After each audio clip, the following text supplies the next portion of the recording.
teknik. Sebelum ke alur ceritanya jangan lupa ya di like, subscribe dan komen. Jangan lupa tonton sampai habis. Selamat menyaksikan.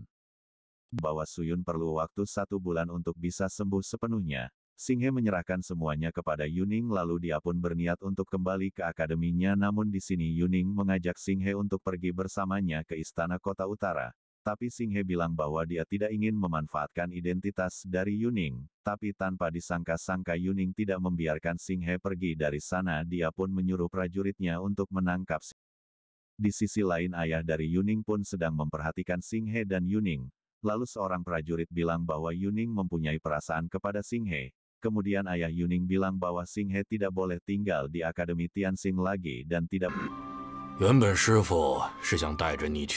Singsu bilang bahwa akademinya mendapat tekanan dari Istana Kota Utara, oleh karena itu Singhe pun harus dikeluarkan dari akademi. Singkat cerita ketika Singhe akan pergi, Singsu memberikan sebuah buku seni bela diri Tianxing. Buku tersebut juga bisa membantu Singhe untuk naik ke surgawi tingkat 6. Singhe juga berpesan kepada gurunya untuk menjaga kesehatan dirinya. Lalu datanglah Liang Yu yang berterima kasih kepada Singhe karena telah menyelamatkan mereka semua dari Susian. Akhirnya dendam antara Singhe dan Liang Yu pun telah dihapuskan dan sekarang mereka pun menjadi seorang teman. Tak lama dari situ datanglah kakek tua sombong yang bernama Yuan. Dia juga adalah wakil dekan dari Akademi Tianxing. Dia datang bersama muridnya yang bernama Huyan Yong. 好久不见呐，何源，你怎么？我一个天星学院的副院长，怎么就不能在这儿了？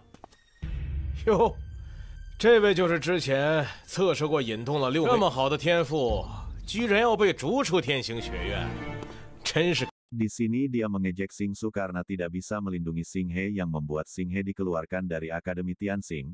Lalu dia pun menawarkan Singhe untuk berguru dengannya. Kemudian Singhe pun bilang bahwa yang mengeluarkan dia adalah Istana Kota Utara. Singhe pun akan mempertimbangkan berguru dengan Yuan asalkan dia membantu untuk membujuk Istana Kota Utara. 一个到处惹事的弟子，不收也罢。 Yuan juga bilang bahwa kompetisi menara akan segera dimulai. Jika Singsu tidak menemukan murid yang cocok maka Singsu akan dilepas dari jabatannya. Lalu Huyan pun dengan sombongnya berkata bahwa dia telah mempersiapkan untuk kompetisi menara ini. Kemudian Liang Yu pun memberitahu Singhe tentang latar belakang dari Huyan Yong. 比我们要大5岁，修为已经达到了6重天。哼，有什么好生气的？星河天赋极高，你还未必是他的对手。 可惜，星河，你就去参加神塔之战，让这些不长眼的人好。 Namun Singsu bilang bahwa Singhe tidak dapat mengikuti kompetisi menara yang sekarang, tapi dia bisa mengikuti kompetisi menara berikutnya yang diadakan di Jingdu. 既然小师弟这么有兴趣，那我到时候就陪小师弟。小师弟不要哭鼻子才好啊！ 师兄请放心。 Karena Huyan yang sangat sombong, Singhe berkata bahwa Huyan akan kalah olehnya di kompetisi yang akan diadakan di kota Jingdu. Kemudian Huyan pun mengajak Singhe untuk bertarung di depan semua orang bahwa yang kalah harus telanjang di depan orang-orang di jalanan Jingdu. 院长的弟子如何？那你输了呢？哼，我怎么可能去大喊我是何副院长的弟子？ Singhe pun menerima tantangan dari Huyan. Singhe pun menyiapkan kertas taruhannya.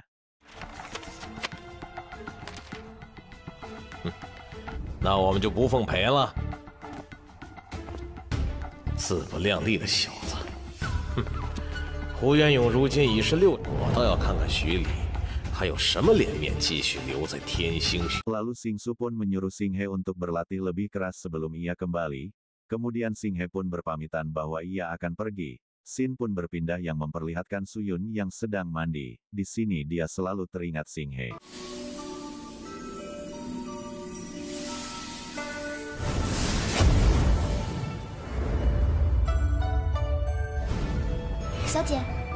Tak lama dari situ seorang asisten Suyun memberitahu bahwa ada seseorang dari kelas Suyun yang dikeluarkan dari Akademi Tianxing karena dia telah menyinggung Istana Kota Utara. Suyun pun bertanya siapa orang tersebut, namun asisten Suyun bilang bahwa dia tidak mengetahuinya. Sementara itu di istana kota utara Yuning sedang protes kepada ayahnya karena dia telah mengeluarkan Xinghe dari Akademi Tianxing. Kemudian ayah Yuning berkata bahwa Xinghe adalah saudara dari seorang pengkhianat, padahal sebenarnya Hong bukanlah saudara dari Xinghe. 事情能留他一命，已经是优待了。叶星河舍命救我，而朕北王府却恩将仇报，将他逐出天。我的父亲竟然是这样不仁不义的人！够了！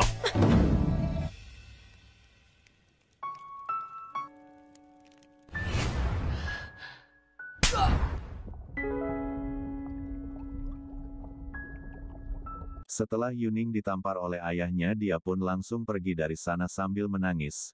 Lalu seorang prajurit menawarkan dirinya untuk membawa kembali Yuning. Namun ayahnya bilang bahwa cukup lindungi Yuning, tidak perlu membawanya kembali. Di sisi lain Xinghe pun telah kembali ke kampung halamannya. Lalu Xingyun pun bertanya kepada Xinghe kenapa dia kembali. Karena sekarang belum saatnya liburan akademi. 叶星河，你不要告诉我。 你被天星学院开除。 Singkat cerita Xingyun pun melaporkan kejadian tersebut kepada pemimpin klan Qingyu. Kemudian ayah Xinghe bertanya kepada Xinghe terkait Akademi Tianxing. Xinghe pun meminta maaf karena dia telah dikeluarkan dari akademi.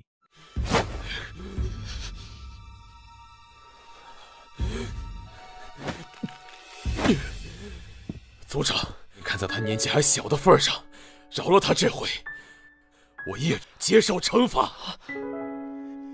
惩罚有用吗？20年呢，我们族里都没有人考入过天星河，挤掉我考进去了。可是他现在又被赶了回来，这机会却不好好珍惜。星云，星河占用了多少资源？分配到星云头上的又有多少？可是他呢，居然被天星学院赶出来了，这简直给青。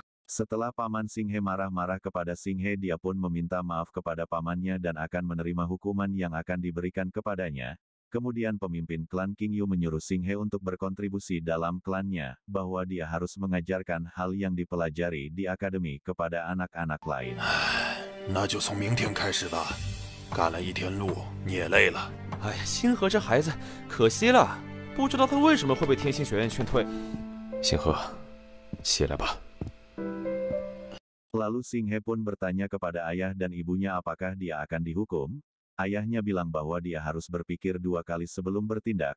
Singkat cerita Xinghe pun sedang mengajarkan tentang seni bela diri kepada anak-anak yang ada di sana. 剩下3种最强的武道传承了下来：龙武、炎武、星武。我是星武者，星武者修炼的是星辰之力，可以替人疗伤。 Karena Xinghe bilang bahwa kekuatannya dapat menyembuhkan orang, seorang anak di sana pun meminta Xinghe untuk menyembuhkan kaki ayahnya yang terluka. 好了，我现在就去把父亲叫来。哎，好了，我们继续讲课。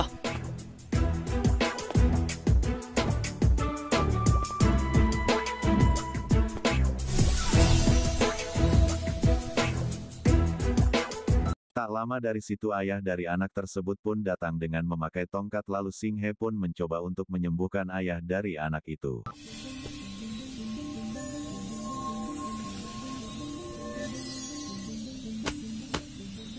“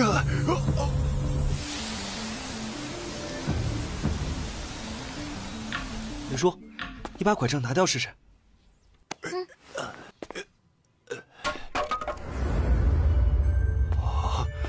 Dan akhirnya kaki orang tua itu pun sembuh berkat dari kekuatan bintang milik Xinghe.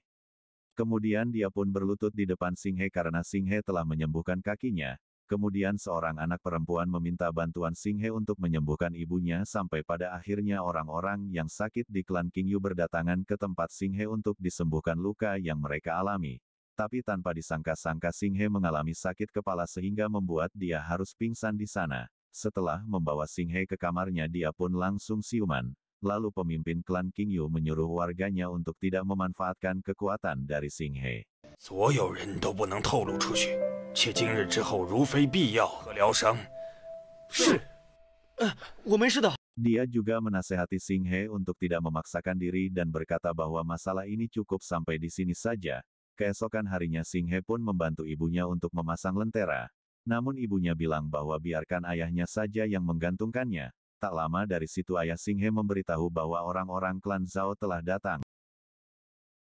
Di sini klan Zhao memberitahu klan Qingyu bahwa tambang miliknya akan diambil alih oleh klan Zhao. 就凭我们拿到了暗月世家的文书，整个兰里镇，暗月世家的命令，你们还敢不听不成？族长，他们欺人太甚，跟他们拼了！这个资格嘛，且不说你们叶氏没有一个6重天以上的，也没多少。赵阳族长，若是我们真的跟你们…… Kemudian Xinghe pun berkata bahwa klan Zhao mungkin tidak lebih unggul dari klan Qingyu. Lalu seorang pria bilang bahwa Xinghe diterima di Akademi Tianxing lalu dia dikeluarkan lagi karena Xinghe curang saat ujian bakat.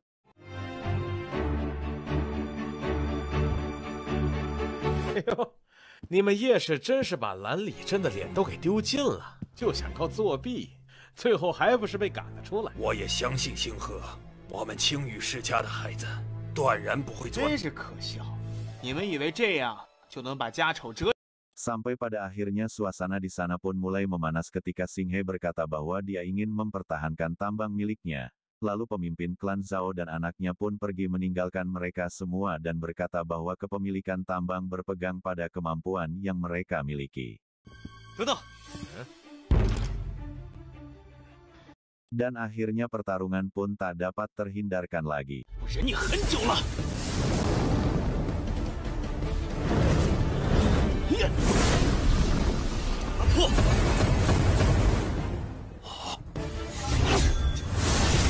誓言之盾，实力竟然和赵岩相当，该死！ Pemimpin klan Qingyu pun berkata bahwa klan Zhao tidak akan mudah untuk menyingkirkan klan Qingyu. Lalu pemimpin klan Zhao mengajak untuk bertaruh bahwa nanti saat kompetisi tahunan yang diadakan di kota Lanli nanti, jika klan Zhao kalah maka kepemilikan tambang jadi milik klan Qingyu dan begitu pun sebaliknya. 我觉得是个好办法。三座，如果赵氏输了，就要把你们的三座……小子，你这话说的未免也太狂妄了些吧？ 富矿，而你们的矿山却近乎枯竭了，是我们青羽世家吃亏了。更何况，你们现在还在我们。 Karena pemimpin klan Zhao merasa terintimidasi, dia pun menerima tantangan yang diajukan kepada dia.